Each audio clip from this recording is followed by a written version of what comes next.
All right, all right. Hello, everybody.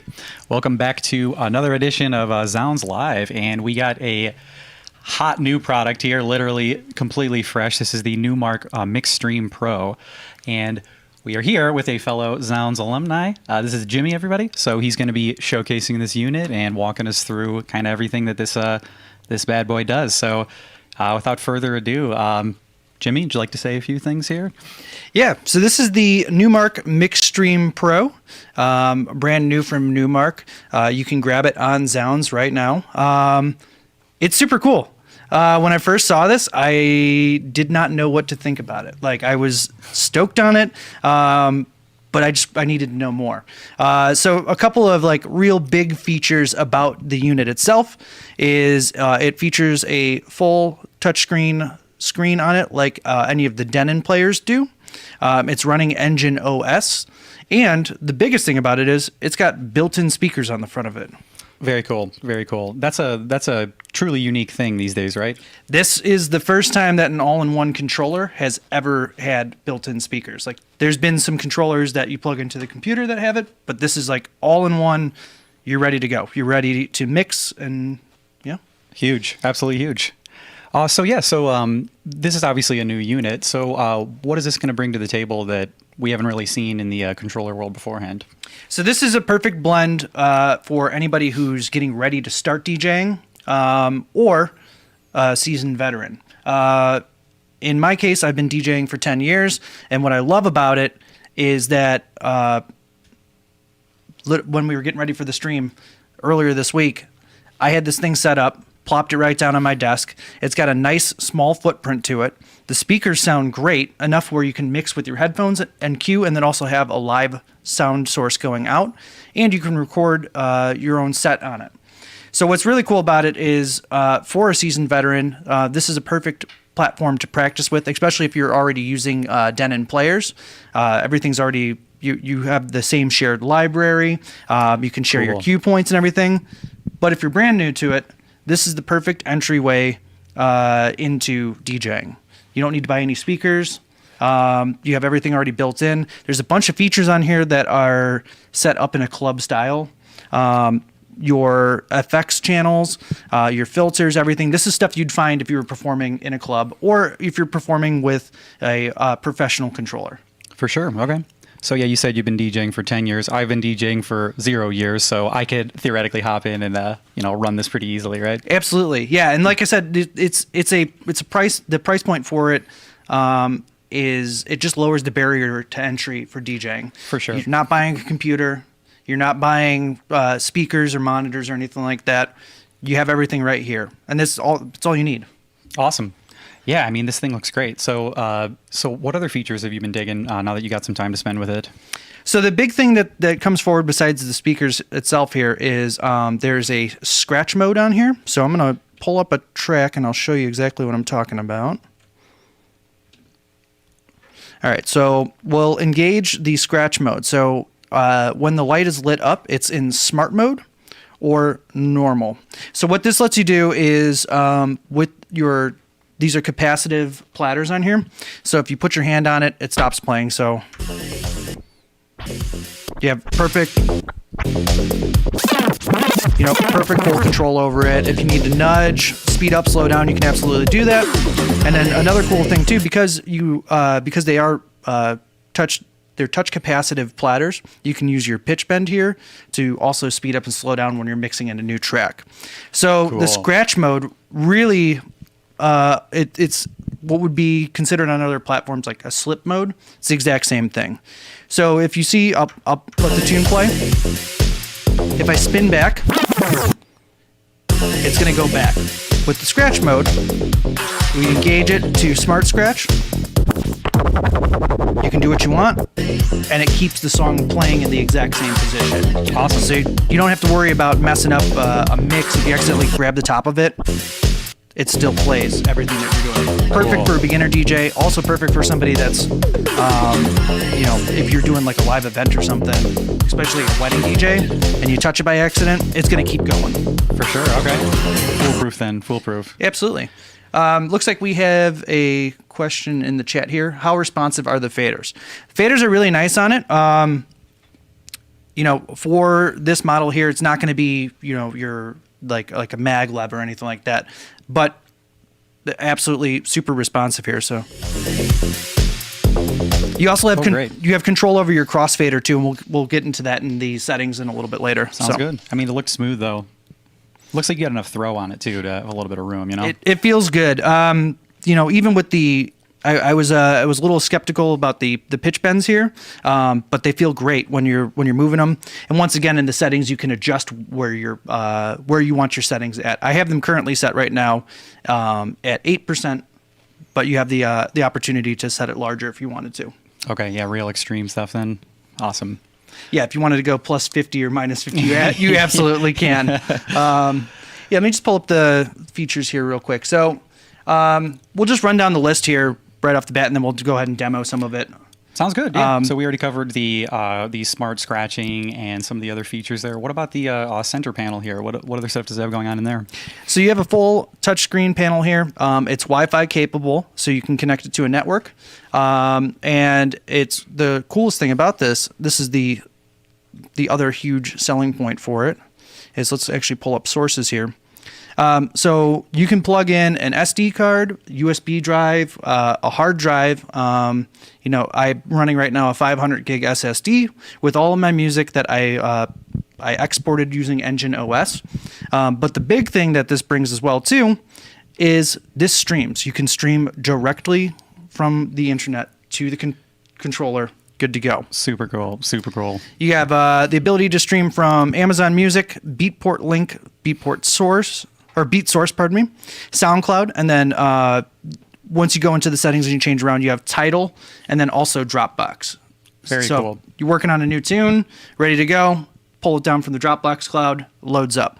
And when you load the tunes, it loads instantly and analyzes them, which is awesome. There's no, we've gotten past the point where streaming is not a problem, Absolutely. So we got another question coming up here saying, for beginners, are there video tutorials on how to use this? Yeah. So, hopefully we can walk you through some of it today. But this is no different than your standard DJ, your all-in-one DJ system. That's the nice thing about it is it's full featured as well.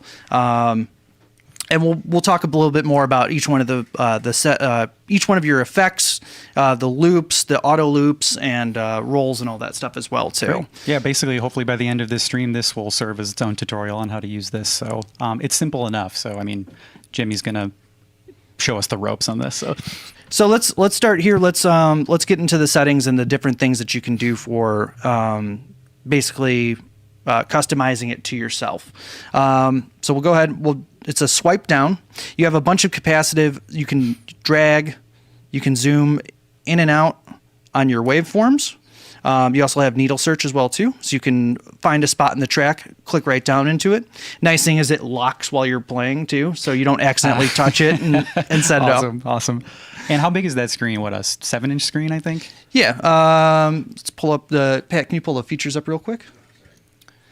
All right. Yeah, we're looking at a 7-inch multi-gesture high-definition touchscreen and 6-inch capacitive jog wheels for it. Awesome. Plenty of room, it looks like.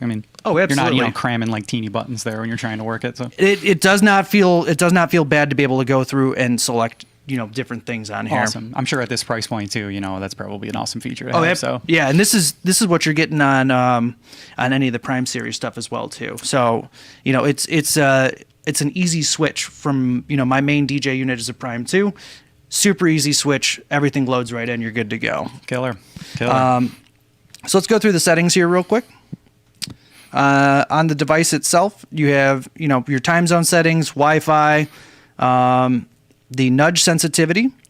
This is super crucial for your platters. As you can see, there's no adjustment for the platters on the actual unit itself. So you can go through here and you can set low, mid, high, and max. And that basically just lets you, when you're nudging left and right on here and you're trying to mix a song, if you set it at max, it's going to be super sensitive, so it's going to move more. Or as opposed to low, you really got to kind of work it to get it into time. For sure. And then if we move down from there, you have your default scratch mode. that basically is what we just covered, your smart or normal. You can set the unit to start up in either one. So they're both engaged or not engaged. You have your track previews, your preview volume, and then your screen brightness. You can see the screen really, it's clear as day. Like we have lights on and you can see it really well. But we'll set it down to low here, and you still can see it, fairly well. So, absolutely, yeah. I'm not even at the direct angle in front of it, and I can still see it when it's on the low setting. Yeah. So yeah, seems pretty great. We'll go to the mixer. You have a VU meter mode. So you have the two VUs here. You can either set it for mains, which is what it's set at right now. So as it's playing, you can see, or you can go to a channel mode. And then the big thing is you can adjust your filter resonance on each one of your filter knobs as well too. So you can make it super sensitive or not so much. Very cool. Yeah, and I have it set at 9 right now, so it's good middle ground. Awesome. Actually, you know what? You mind showing me what that filter knob does? Absolutely, yeah. We'll back out here. We'll let the song play.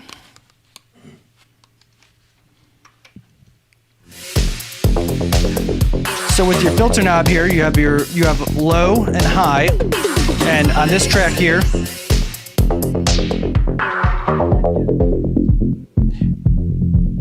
so you're really just kind of cutting it.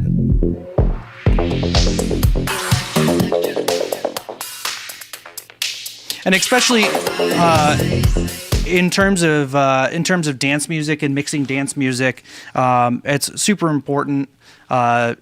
It's basically it's a shortcut for your EQ. You can get really surgical with the EQ, adding and removing stuff, but during a mix, hitting the filter kind of gives you that big sweeping effect and everything. Absolutely, yeah. Who doesn't want that? Actually, speaking of those, what about those the 3-band EQ? It has a bass, mid, treble. Actually, can we get a little quick sweep of those? Absolutely, yeah. We'll go back and same track again. So you can set, +6 on each one. So we're +6 bass here, or sweep it completely out. It's very, very surgical. It's a very surgical EQ. Needs more bass, I think. Yeah, more bass, absolutely. And then, cut your mid-range out, add mids, and then same thing with your treble. Kind of bring it down. You can really add over the top for it. Get some crispiness in there. And it's nice too because you also have your track level here, so which is not something that a lot of people, like a lot of these controllers, will have off the bat. It's great to be able to control your level, especially if you're playing like older tunes. I've been demoing a lot of dance music right now. But if you're just spinning regular top 40 stuff or oldies, you need that little extra kick if you're gonna, bust in on old Steely Dan track or something. You gotta have a little extra juice behind it. Absolutely, yeah. Well, man, the EQ sounds great though. It really is kind of not too extreme, so you could just do subtle adjustments, and even at the extremes, it doesn't sound like it's really hitting it too hard. Oh, so, yeah. Very cool. A surgical EQ is super important when it comes to mixing. Absolutely. We got another question here. Could the speakers on the controller be used as a monitor? You absolutely can use them as a monitor. That's one of the features for it. It's actually the speakers here. Can you pull up the features again real quick? Let me just take a look here. So the speakers here are basically can be used in multiple different ways. Your outputs, so you have two XLR outputs. If we want to take a look at the back of the unit, you have two XLR outputs. And those are your mains, right? Those are your mains, okay. Yeah. Mm-hmm. And it also has two RCAs, as well as then you see your USB inputs, SD card input, and then you have your regular hook it up to a computer if you wanted to use it for a computer. Awesome. But on top of that, on the front of the actual unit here, you have your main output on top, and then you have also control over the speaker, which that's super killer because you can control your volumes for both. As well as on the left-hand side, you have for headphones, you have your mix, and then the volume for the mix as well, too. Great. So it's all right at your fingertips. You have complete control. So yeah, you can definitely use this as a monitor while DJing. Awesome. Awesome. Yeah, like you were saying, if somebody like me was going to pick up my first unit, I mean, that would be crucial. So I wouldn't have to hook up speakers and, could just grab and go with it. And I definitely think it's loud enough too. If you were in like a wedding setting or something like that, or like you're doing a private event, you can use the monitor as you don't have to set up a side fill. This would be enough for you to be able to hear what you're doing, because a lot of times you just hear like the thump and everything, you're behind the speakers. So for sure. Yeah. Anything's better than nothing, right? Yeah. Let's keep going through the settings here. So yeah, what else can this thing do? So you have a microphone input on the front. It's a 1/4-inch input with a volume control for that. And then basically just in the settings here, you have the ability to send it to the speakers if you want to, which those would be your front speakers. In some situations, you might not want that. You want it to just go straight out to the to your main speakers that you're DJing with. You also have in here too, we're going to touch on this right at the end, there's engine lighting. You can enable this and run it with Ableton Link. And then these are all your streaming services. So if you're just using one and you don't want to see the whole screen cluttered, you can just turn them off then. Cool. Okay. And then obviously you go through do your firmware updates and everything like that. It's nice. You don't have to plug anything in. It will just update firmware via your Wi-Fi connection. Awesome. So actually, there was one feature that I just remembered. It has a lighting capabilities as well, right? Yes. Yeah. So we can actually get that super slow, like kind of vinyl turntable running down thing, or you have your fast start stop. Okay. You have the ability to do quantize stuff, and then your split cue for your headphones. So if you want to have your mains playing in one ear and your cue playing in the other ear, you absolutely can do that. Awesome. But yeah, let's open up the smart lighting here. Basically, this is we got the settings pulled up here for that. You can control everything. What this is this is sound switch, and the sound switch interface is a USB to DMX controller. And before this, you had to use a computer to run it. Now with this, you can absolutely just control your lights 100% from the deck. Very sweet. Yeah. So it really, truly is kind of an all-in-one box now. Even with the lighting, that's a game changer. So. Absolutely. And you really get past the point of actually needing to use lights that have like, they have the auto activated, like you can turn it up and it'll like listen to the bass and like react to it. When you load a tune up, you can obviously write your own custom scripts for songs, but it will auto script the lighting for you if you want. Cool. So as you load a track up, even this works with the streaming stuff too. When you download a song and you're streaming, it'll automatically auto map your lights for you and everything. And yeah, this will be we'll be doing a future live stream on this, breaking down all the lighting. Awesome. Yeah. We won't be demonstrating the lighting today, but we will later. So stay tuned for that.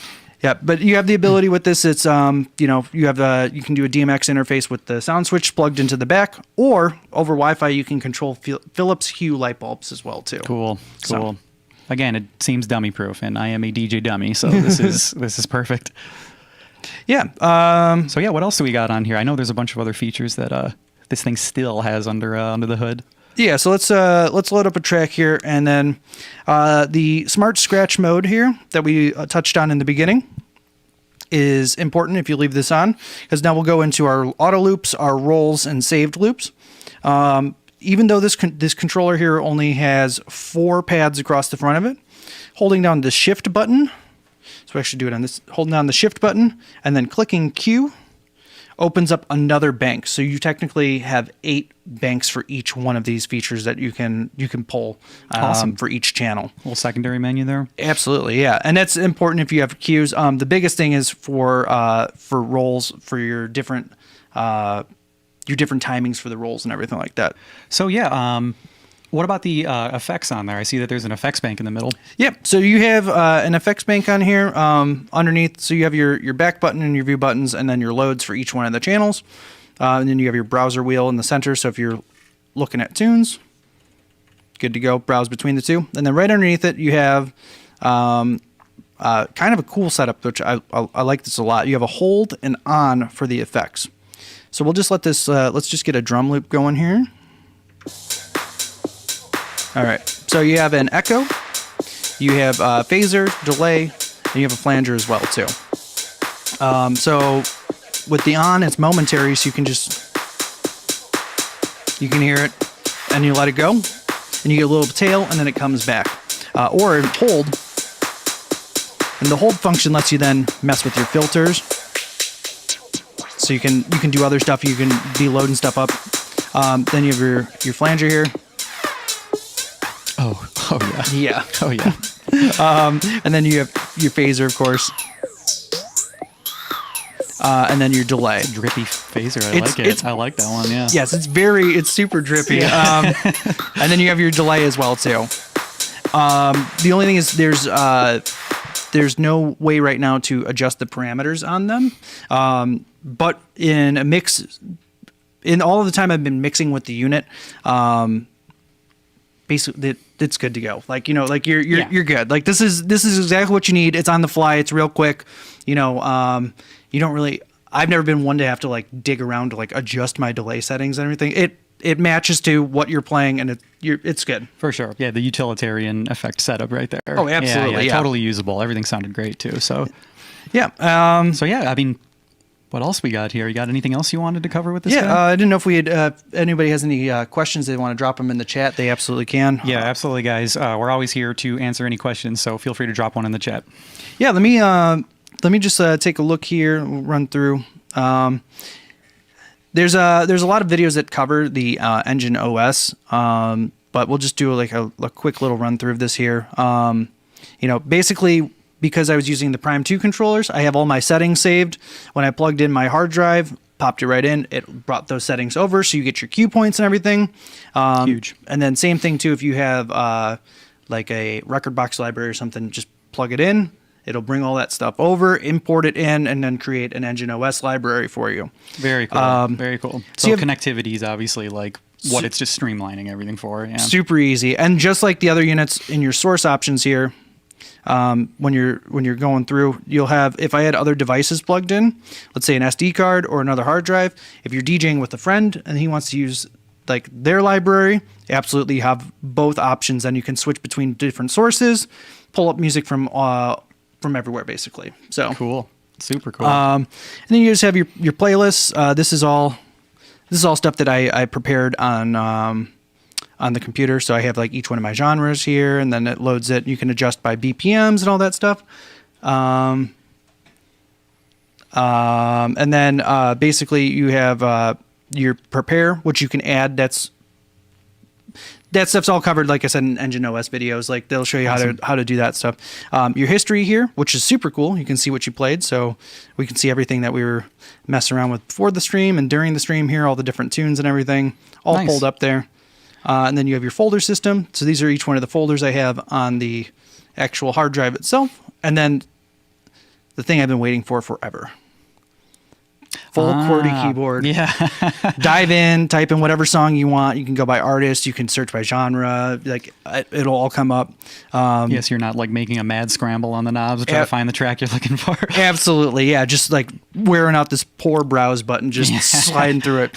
So the interface looks super easy, man. It looks really like intuitive. You know? Oh yeah. And actually, we'll do one more thing while we're waiting for questions here, if there are any. I'll show you. So loading, you can either just click on a tune and then load with the 1 or 2, or you can swipe here. Swiping to the left lets you add it to that prepare. So then, like if you're thinking of a tune and you want to play it, or you have a certain set of songs that you want to play, you can just add them all to prepare, load them from there, or go back to playlist here. If you swipe to the right, it'll let you know which deck to load on. And you can go 1 or 2, or just click. Awesome. It's good to go.